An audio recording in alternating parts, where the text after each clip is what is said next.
for you, what are the touchstones, the points of entry for you into Jack that were easy? What were the things that you had to sort of reach for a little bit? I felt like I was playing a version of my own father. You know, it's like we all grew up in the same era, like 70s, 80s. We all grew up on the same things. And so we were basically the same age as the Pearson kids. Yeah.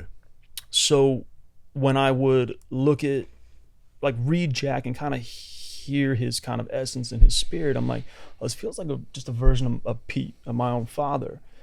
And then I realized that there were a lot of mannerisms that I was putting into Jack that were just my dad. Like the way that he stands, the way he like shift his pants and his belt, like the wardrobe.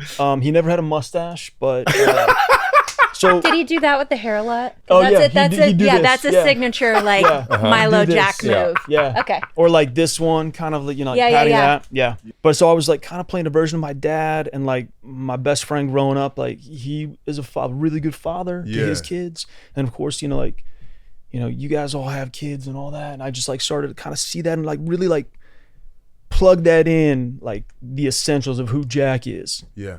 And how he's handling this, you know, being a father. Yeah. But also I had this photo in my trailer of my dad and me when I was 5. Yeah. And I had a sign that said, be a good father, be a good husband. I've seen that picture. Yeah. So it was one of those things where I was just like, let me just take with what I know from an emotional place, like a feeling kind of a place. Right.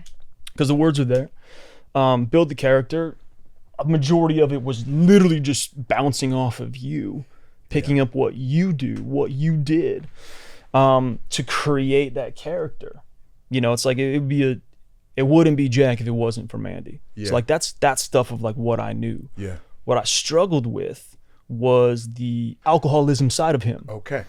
Because we were talking just the other day, because we've gone through the run of the end of season 1. I was like, man, this dude is killing it. And I was like, I know Milo doesn't really drink that much. Yeah. You know what I'm saying? Like every once in a while. But the drunk acting was was so solid. unbelievable. Drunk acting was solid. We talked to Sam Trammell also too, and we're like, Sam, was like Milo like fun and easy to get along with during those days? He was like, no. He was a little scared. Yeah. Yeah, he was a little He said you That said you makes didn't even sense. talk on. He's like I think Milo's just he's gonna be over there. And Yeah. We I'll had some of show up those and- days too. It's like, and you were talking about with Yes. Sue too. It's like, yeah. as actors, like when you know you have to go to a certain place and you're not getting Yeah. along, it's like, Right. why buddy and Sure. like hang out Sure. with each other No. when you really have to like find Yeah. those differences on camera. Do you remember when we were doing that big argument at the end of season 1? You moved your chair out of the room. Yeah. Yeah. So of course, like the little room where, you know, Sure. chairs Yeah, and sure. whatnot Of course. are. And I remember like Mandy like walked in, and I think we took the van together. Yeah. To Silently. because you had that big dress on. Yes. Okay. And then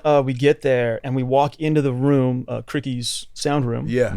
In the house, in the Pearson house, and we walk in, and I just picked my chair up and left. Yeah. And I saw Mandy just. Yeah, I was like, oh, it's like that. Oh. Okay. Got it. Got it. All right. No, you look But it's a necessary thing. Like for people who are on the outside might feel like, oh, it's all love all the time. It is. It is, yeah. But you know, when you have that connection with people, you have the permission. Like they're going to understand the headspace that I need to maintain in order to make this scene work. Yeah. You know what I'm small saying? gift. Yeah. Yeah. Beyond the alcoholism, what were the other parts of Jack or connecting to the character that maybe were like a bit more of a challenge? I think always trying to find a way to make things honest and real and genuine from a purely creative imagination standpoint. You know, like at the time I wasn't married. Right. Like I'm not a father. So like to be able to. Congratulations. Oh, thanks, man. Yeah, appreciate that. Yeah. I got married last year. Welcome to the club. Yeah. But it was just a different experience, you know, because I don't know how you guys experience your craft, but for me, my imagination never lets me down. Sure. And my imagination go as far and wide as any personal experience that I could have. Sure. Yeah. So I believe in the character. I believe in my co-stars.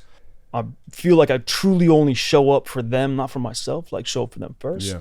So not having those experiences, like not being a father, not being married in that moment, it was like, wait, I don't understand this.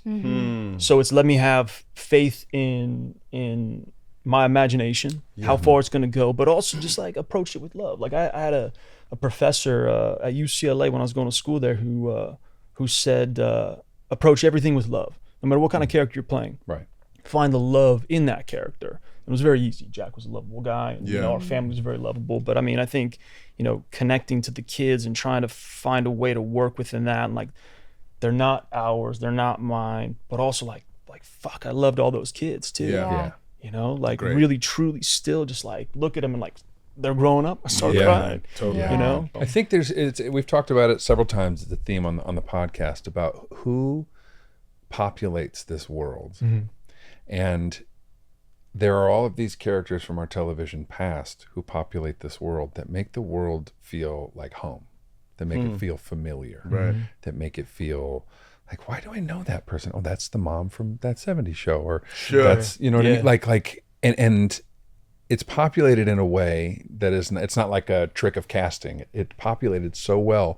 And I think the casting of yourself is included in that. Yeah. Like our demographic, the people who are watching our show had grown up watching you Yeah. sure, yeah, in this world, in a fantastical world, in all of these worlds, so that by the time they get to the This Is Us world, you as a paternal figure, it feels like home. Yeah. Like, oh, Unbelievable. oh, this guy. yeah. I love this guy. Well, also too, I mean, you know, for a majority of any of our careers and them being in television, we are in people's homes. Right, Mm-hmm. right. We're there. We're eating meals with them. We're Yeah.